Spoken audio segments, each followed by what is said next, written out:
Salam sejahtera kepada semua penonton, tuan-tuan dan puan-puan yang dikasihi sekalian. Sebelum kita teruskan berita ini, sila pertimbangkan untuk tekan butang subscribe supaya anda tidak ketinggalan isu hangat yang berlaku di Malaysia maupun luar negara. Anda juga dibenarkan untuk kongsikan video ini agar semua orang mengetahui isu hangat ini. Baiklah, isu hangat hari ini ialah Andaian popular adalah para pembesar UMNO BN daripada kluster mahkamah mahu supaya pilihan raya umum ke-15 diadakan lebih awal bagi mengelak masuk penjara dan mendapat pengampunan diraja.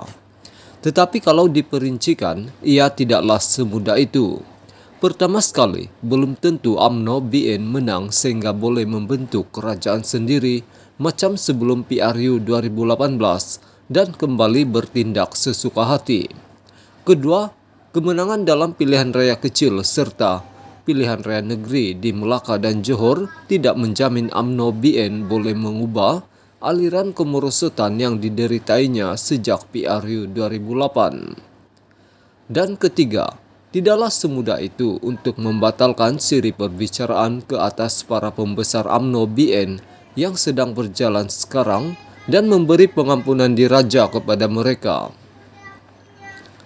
Risikonya amat besar, UMNO mungkin hancur dan institusi-institusi terlibat akan ditentang secara terbuka oleh banyak pihak.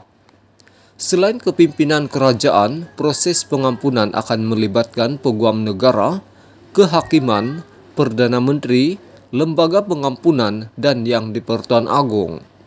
Pengampunan Anwar Ibrahim pada tahun 2018 sering disebut sebagai duluan bagi mengampunkan Najib Razak dan gengnya dalam kluster mahkamah. Tapi mereka sengaja lupa yang Anwar telah menjalani hukuman penjara selama lebih 3 tahun, mulai 2015. Lagipun kesalahan beliau tidaklah membebankan negara dan rakyat jelata dengan hutang berbilion-bilion ringgit seperti yang dilakukan oleh Muhammad Najib dalam SRC International dan 1MDB. Penyokong kluster mahkamah sengaja lupa atau tidak tahu bahwa almarhum Harun Idris juga telah menjalani hukuman penjara dalam kes pecah amanah bank rakyat sebelum diberikan pengampunan. Beliau dipenjarakan pada tahun 1977 dan dapat pengampunan hanya pada 1982.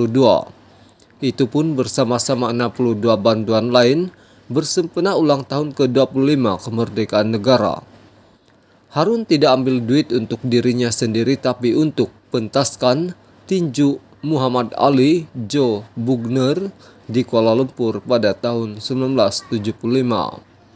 Begitu juga dengan almarhum Mokhtar Hashim yang membunuh musuh politiknya, almarhum Muhammad Taha Talib pada tahun 1982. Dia dijatuhkan hukuman gantung sampai mati pada tahun 1983 dan pada tahun berikutnya diberikan pengampunan kepada penjara seumur hidup. Pada tahun 1991 dia diberikan pengampunan kedua dan dibebaskan setelah 9 tahun dalam penjara.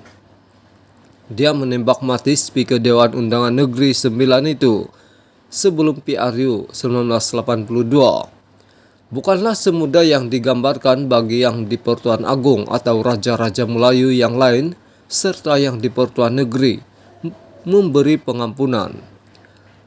Dinamik dalam UMNO sendiri, beban tanggung jawab di bawah undang-undang adalah sangat berat kerana ia adalah hak mutlak Baginda. Akhirnya Bagindalah yang memikul beban tanggung jawab dan risiko tindakan tersebut, bukan Perdana Menteri atau lembaga pengampunan. Mereka hanya memberi nasihat kepada Baginda. Kalau kita masih ingat, hatta pengampunan Anwar itu pun pernah cuba dicabar atas isu prosedur dan sama ada ia free pardon, yaitu pengampunan tanpa syarat, atau full pardon, pengampunan penuh.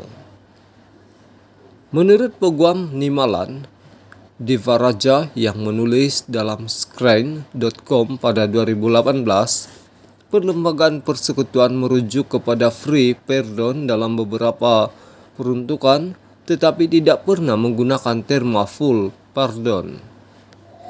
Kesimpulannya, pengampunan bagi Najib dan gengnya sekiranya nanti didapati bersalah oleh semua peringkat mahkamah bukanlah sesuatu yang otomatik atau telah terpahat di atas batu. Tidak kiralah sama ada UMNO BN menang atau kalah. Lagipun menurut Diva Raja yang memetik Perlembagaan Persekutuan, permohonan pengampunan hanya boleh dibuat setelah seseorang banduan menjalani hukuman 4, 8, 12, dan 16 tahun daripada tempo dipenjarakan dan setiap tahun selepas itu. Itu belum diambil kira dinamik politik negara dan UMNO sendiri. Dalam UMNO pun bukan semua makhluk klaster mahkamah dibebaskan atau diampunkan. Sudah pun nampak ada kelompok yang lebih suka jika sesetengah atau semua anggota klaster mahkamah dipenjarakan sebagai salah satu cara membersih dan menyembuhkan semula parti itu. Kadir Jasin ialah tokoh wartawan yang pernah bergiat dalam politik melalui Bersatu ketika bekas Perdana Menteri Dr. Mahathir Mohamad masih bersama parti itu. Tulisan ini disiarkan kali pertama di media sosialnya dengan tajuk asal "Pengampunan diraja bukan mudah". Sekian isu hangat ini, jangan lupa